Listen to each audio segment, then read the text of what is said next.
Earlier this week, I had the privilege to lead a retreat with the Ordinands up at Holy Cross Monastery. And the afternoon we arrived was warm and sunny. It was one of those almost 70-degree days. And there was all this hopeful expectation of spring in the air after the long, cold winter. And I thought, how wonderful.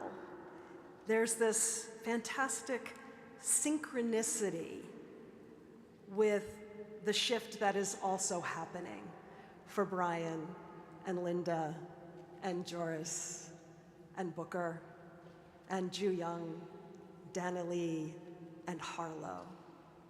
This shift that comes after years of discerning and education and formation.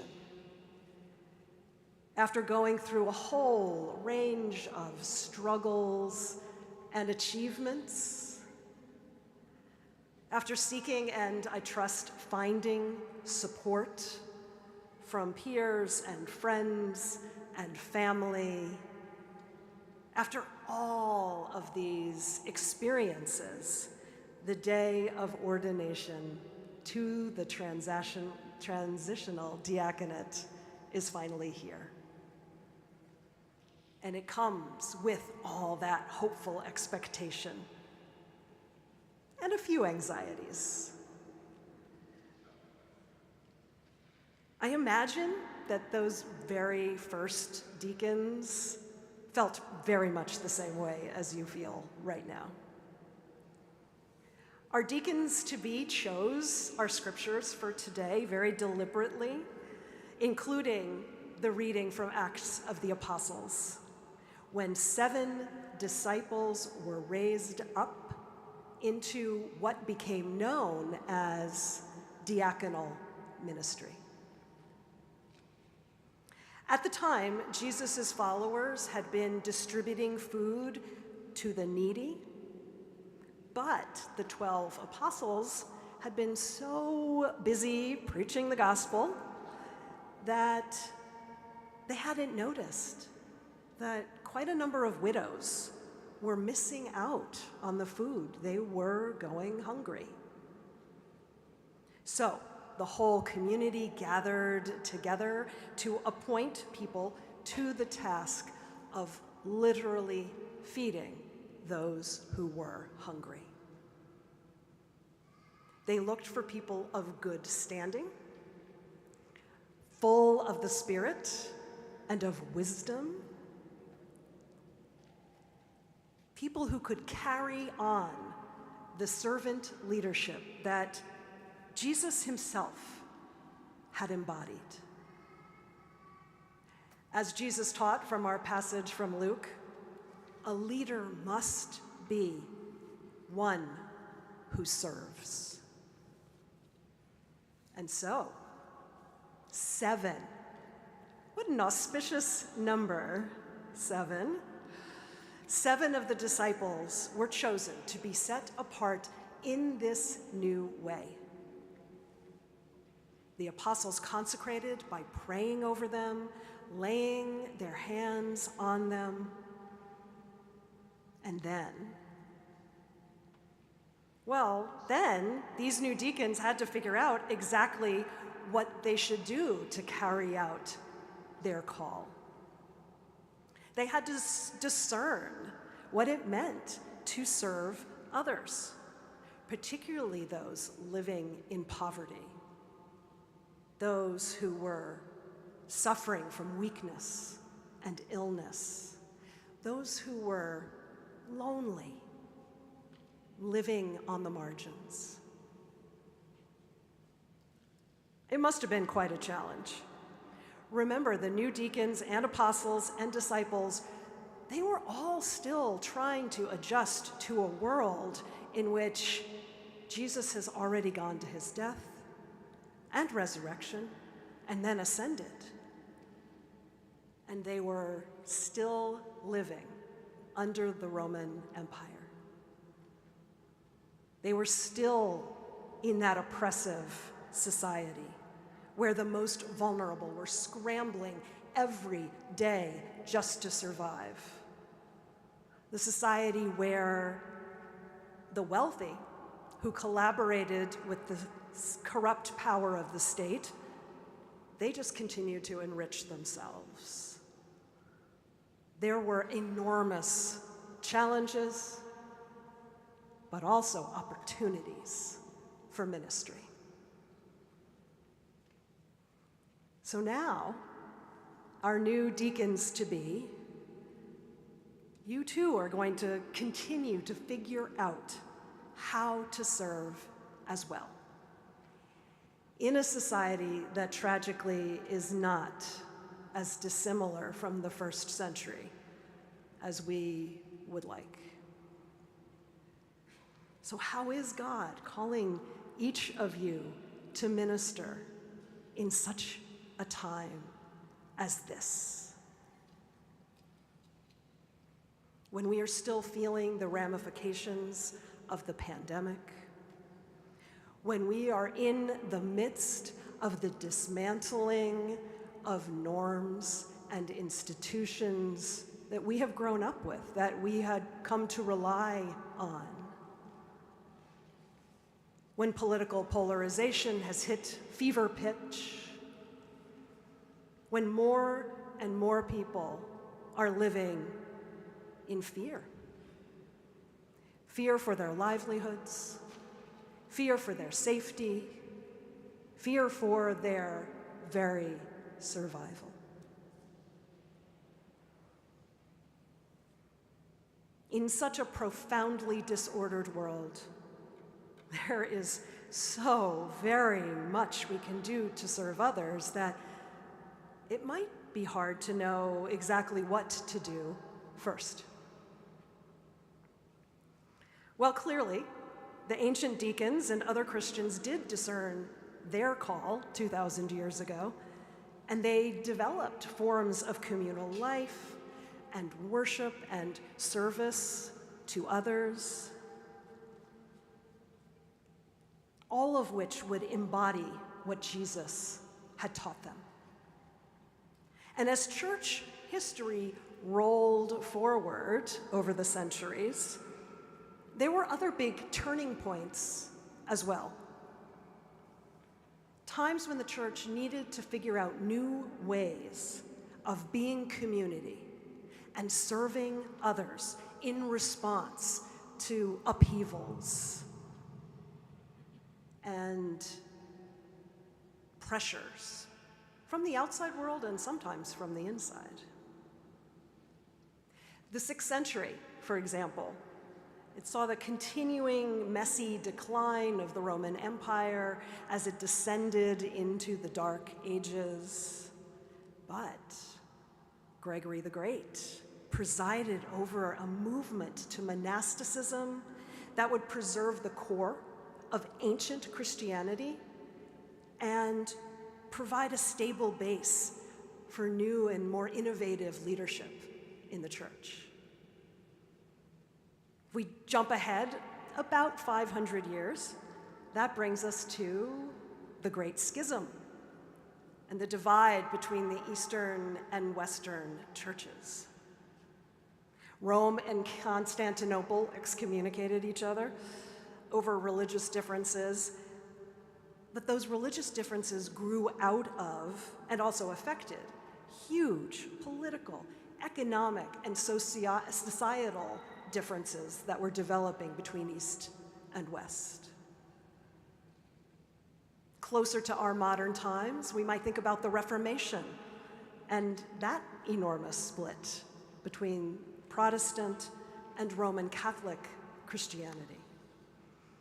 And of course, it led to the Enlightenment and the Counter-Reformation, and like all the other upheavals, the religious changes were inextricable from all the other changes happening in society. The Right Reverend Mark Dyer Bishop of the Episcopal Diocese of Bethlehem in the 1980s and early 90s, noticed that there was a pattern here, a historical pattern of religious and societal upheavals that occurred every 500 years or so. He likened these times to giant rummage sales, when the church would rid itself of all that stuff that was not serving it well, rediscover lost and hidden treasures, and generally clear a new path forward. Have you noticed? It's about 500 years since the Reformation. Phyllis Tickle, the Episcopal author, noticed.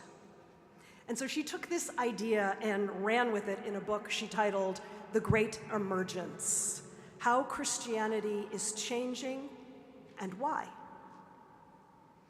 Now, it was published in 2008, so she didn't quite foresee the specific and very dramatic events of recent years, but she was clear-eyed that the changes the church had already been experiencing meant that we were indeed in the midst of another huge rummage sale, one she called the Great Emergence.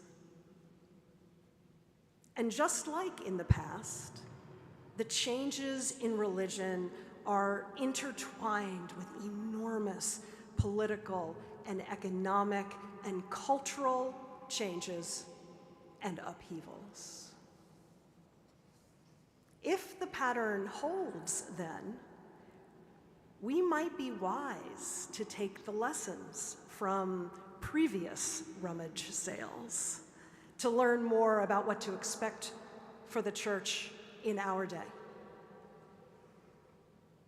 Now, unfortunately, these times of emergence have always been painful, full of unease, sometimes dis-ease, distress, suffering, and they can last for decades and decades.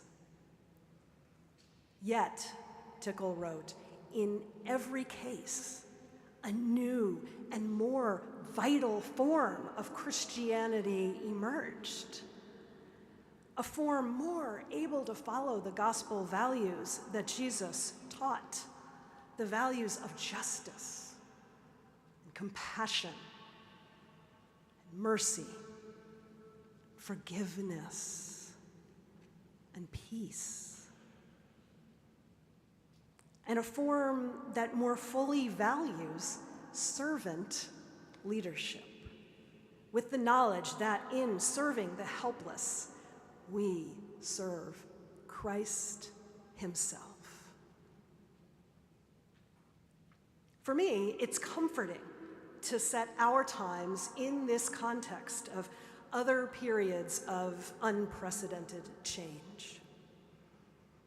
And as the historic times of turmoil have shown, we don't so much need to reinvent the church as much as we need to return to what it is that is most essential in our tradition, to reclaim those core truths.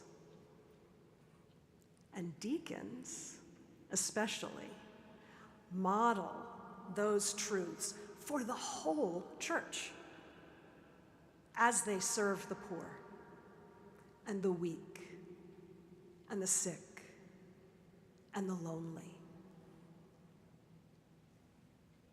as they make Christ and his redemptive love known by their word and example. And especially in times like these, as they interpret to the church the needs and concerns and hopes of the world. Now, all of this can feel overwhelming, I feel a little overwhelmed just talking about it. And so allow me to remind each of you deacons-to-be of what you already know. First, you are not doing this alone. You have family and friends and peers and colleagues. You have each other. Being intentional about circles of support will be crucial to your ministry, just as it was for those first deacons. Also, please remember that part of our job as clergy is to help equip others in their ministry. In our priesthood of all believers, the lay folks are also ministers of the church. And so those of us who are ordained serve and work alongside lay people as we all serve the needy and build up community together. And finally, take seriously the need to nourish yourself through the Holy Scriptures and the sacraments and your daily prayers. They will sustain you and inspire you for the task ahead. And they will help you discern the next right thing to do in your ministry. You may not know exactly what that is in this exact moment, but as you keep listening, when the time comes, it will feel obvious, and God will give you what you need to do it. And this is true for all of us, I believe. We are all struggling to discern how we are each being called to respond faithfully to what is going on in the world around us.